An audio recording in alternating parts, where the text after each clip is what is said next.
मैं राजस्थान बोल रहा हूँ। मेरे एक और विशालकाय थार का रेगिस्तान फैला हुआ है, तो दूसरी ओर हाड़ौती का पठार है। मेरे यहाँ सैकड़ों महान राजाओं ने जन्म लिया, जिन्होंने मेरे इस भूभाग का निर्माण कार्यों के जरिए काया पलट ही कर दिया। इन राजाओं ने मेरे भूभाग पर हजारों किलों का निर्माण करवाया, जो आज भी दृढ़ता से खड़े मेरी शान और शौकत को बढ़ा रहे हैं। मैं राजस्थान बोल रहा हूं, और आज मैं आपको अपने एक ऐसे ही दुर्ग की यात्रा पर लेकर चलता हूं, जिसे दुनिया के सबसे डरावने स्थानों में रखा गया है। इस किले का नाम है भानगढ़। इसे भूतों का किला भी कहा जाता है। मेरे इस किले में सूर्यास्त के बाद प्रवेश करना निषेध है, क्योंकि लोगों का मानना है रात में जो भी यहां आया वो वापस नहीं जा पाता। मौत की दर्दनाक चीखों से मेरा ये सुनसान किला रात में और अधिक विकराल रूप ले लेता है। भानगढ़ अलवर शहर से दक्षिण पश्चिम दिशा में लगभग 90 किलोमीटर दूर काकनवाड़ी के पठार पर स्थित है। यह किला 3 तरफ से अरावली की पहाड़ियों से सुरक्षित है, इसलिए इसका सामरिक दृष्टि से अत्यंत महत्व है। इस किले का अतीत बहुत भयावह रहा है। तो चलो, मैं आपको इसके अतीत से रूबरू करवाता हूं। इस किले का निर्माण आमेर के राजा भगवंत दास ने 16वीं सदी में करवाया। यह किला अपने निर्माण के 300 साल बाद तक आबाद रहा। भगवंत दास के बाद उसके छोटे बेटे माधो सिंह और माधो सिंह के बाद छतर सिंह ने यहां शासन किया। छतर सिंह के बेटे राजा अजब सिंह ने भानगढ़ के समीप अजबगढ़ का निर्माण करवाया और वह वहां रहने लगा। महाराजा छतर सिंह की बेटी राजकुमारी रत्नावती बेहद खूबसूरत और रूपवान थी। उस समय उनके रूप की चर्चा पूरे राज्य में थी। अलग अलग राज्यों के राजकुमार उनसे विवाह करने के इच्छुक थे। एक सिंधु सेवड़ा नामक तांत्रिक उसी राज्य में रहता था। वह काले जादू का महारथी था। जब उसने राजकुमारी रत्नावती के बारे में सुना तो वह उनका कायल हो गया और मन ही मन उन्हें पाने के लिए बेताब रहने लगा। वह किसी भी तरह राजकुमारी को हासिल करना चाहता था। एक बार राजकुमारी रत्नावती अपनी सखियों के साथ किले के बाहर बाजार में घूमने के लिए निकली थी। राजकुमारी रत्नावती एक इत्र की दुकान पर पहुंची और इत्र की एक शीशी को हाथों में लेकर उसकी खुशबू ले रही थी। उसी समय तांत्रिक सिंधु सेवड़ा ने राजकुमारी को अपने वश में करने के लिए उस इत्र की शीशी पर काला जादू कर दिया।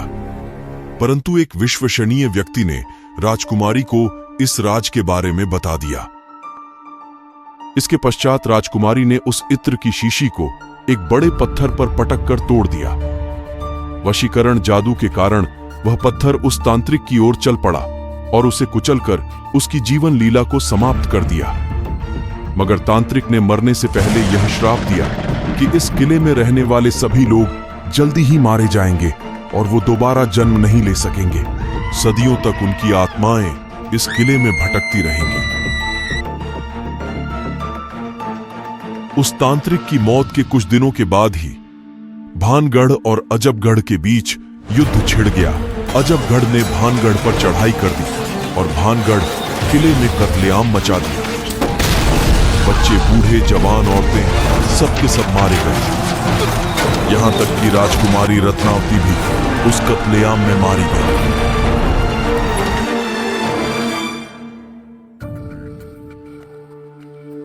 एक ही किले में एक साथ लगभग 10,000 से ज्यादा कत्लेआम के बाद वहां मौत की चीखें गूंज गईं। और यह किला आज भी मौत के उस खौफनाक मंजर की गवाही दे रहा है। तांत्रिक के श्राप के कारण यहां मारे गए लोगों की रूहें आज भी इस वीरान किले में कैद हैं।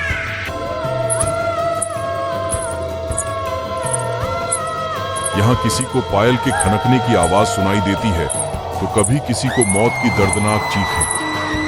यही कारण है कि भारतीय पुरातत्व विभाग ने इस किले में रात में आवाजाही बंद कर रखी है।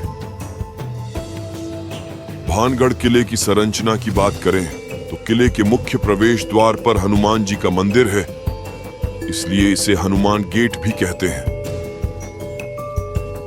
यहाँ एक पाषाण पर किले का मानचित्र अंकित है, जिसे देखकर यह अंदाजा लगाया जा सकता है कि किले को बहुत सुनियोजित तरीके से बसाया गया था। अंदर घुसते ही दोनों तरफ खंडहर में तब्दील कुछ संरचनाएं हैं। थोड़ा आगे चलने पर दाईं तरफ मोड़ों की हवेली के अवशेष देखे जा सकते हैं। 2 मंजिला इस हवेली की कारीगरी देखने लायक है। इसके बाद थोड़ा आगे बढ़ने पर जौहरी बाजार प्रारंभ हो जाता है। रास्ते के दोनों तरफ बिखरे इन 2 मंजिली इमारतों के अवशेष यह बता रहे हैं कि प्राचीन काल में यह बाजार कितना भव्य, आलीशान और रौनक भरा था। इसके आगे चलने पर राजमहल के मुख्य परिसर के लिए त्रिपोलिया द्वार बना हुआ है। इस द्वार से आगे बढ़ने पर कुछ मंदिर देखने को मिलते हैं। इन मंदिरों की एक ये विशेषता है कि जहां एक और संपूर्ण किले सहित पूरा भानगढ़ खंडहर में तब्दील हो चुका है, वही भानगढ़ के सारे मंदिर सही है। अलबत्ता अधिकतर मंदिरों से मूर्तियां गायब है। इन मंदिरों की दीवारों और खंभों पर की गई नक्काशी से अंदाजा लगाया जा सकता है कि यह समूचा किला कितना खूबसूरत और भव्य रहा होगा। मंदिरों के पश्चात राजमहल में प्रवेश करने से पूर्व एक बड़ी प्राचीर बनी हुई है, जिससे दोनों तरफ की पहाड़ियों को जोड़ा गया है। यहाँ एक बड़ा प्रवेश द्वार है। इस प्रवेश द्वार के दोनों ओर 2 बुर्ज बने हुए हैं, जिस पर खड़े होकर सैनिक राजमहल की निगरानी तथा हिफाजत किया करते थे। इसके आगे चलने पर शाही राजमहल दिखाई देता है। यह राजमहल निर्माण के समय 7 मंजिला था, मगर अब इसकी अधिकतर इमारतें ध्वस्त हो चुकी है। इस राजमहल में अलग अलग कक्ष बने हुए हैं। मारे गए भानगढ़ वासियों के भूत इसी राजमहल में भटकते रहते हैं और अपनी मुक्ति की प्रतीक्षा कर रहे हैं। सदियां गुजर गईं, मगर आज भी मौत की उन चीखों को यह किला अपने अंदर समाये हुए है। यह किला अब पूरी तरह खंडहरों में बदल चुका है। यहाँ किसी भी घर पर छत नहीं बची है। यह किला भयावह होने के बावजूद पर्यटन का प्रमुख केंद्र है। देश विदेश से बहुत सारे पर्यटक यहाँ की आबो हवा में भूतों का एहसास करने के लिए घूमने आते हैं। माना जाता है कि यहाँ के खंडहरों में कान लगाकर सुनने से भूतों की आवाजों का एहसास होता है। रात में मेरे इस किले के परिसर में रुकने की कोई हिम्मत नहीं करता। यदि कोई कोशिश भी करता है तो उसे असामान्य गतिविधियों का सामना करना पड़ता है। माना जाता है रात के समय में रूहानी ताकतों का असर और अधिक बढ़ जाता है, इसलिए इस किले में सूर्यास्त के बाद प्रवेश करना वर्जित है। हालांकि कुछ लोगों ने किले के रहस्य को जानने के लिए रात में इस किले में प्रवेश करने की जुर्रत की, मगर उन्हें भी वहां रूहों का एहसास हुआ। कुछ लोग अंदर गए तो जरूर थे, मगर वापस बाहर नहीं आ पाए। यह किला दिन में पर्यटकों की आवाजाही से थोड़ा शांत लगता है, परंतु रात में किसी भूत या महल में तब्दील हो जाता है और यहाँ वही चीखें गूंज उठती है जो कभी यहाँ कत्लेआम के समय गूंजी थी। इसके बासिंदों की रूह को मरने के बाद भी श्राप के कारण मुक्ति नहीं मिल पाई और ये यहाँ आज भी अपनी मुक्ति की प्रतीक्षा कर रहे हैं। खंडहरों में तब्दील हो चुका ये किला अपने बासिंदों की इस दर्दनाक हालत को देखकर रोता रहता है। तो ये थी मेरे इस भूतिया भानगढ़ की दास्तां। अगर मौका मिले तो इसका भ्रमण जरूर करना।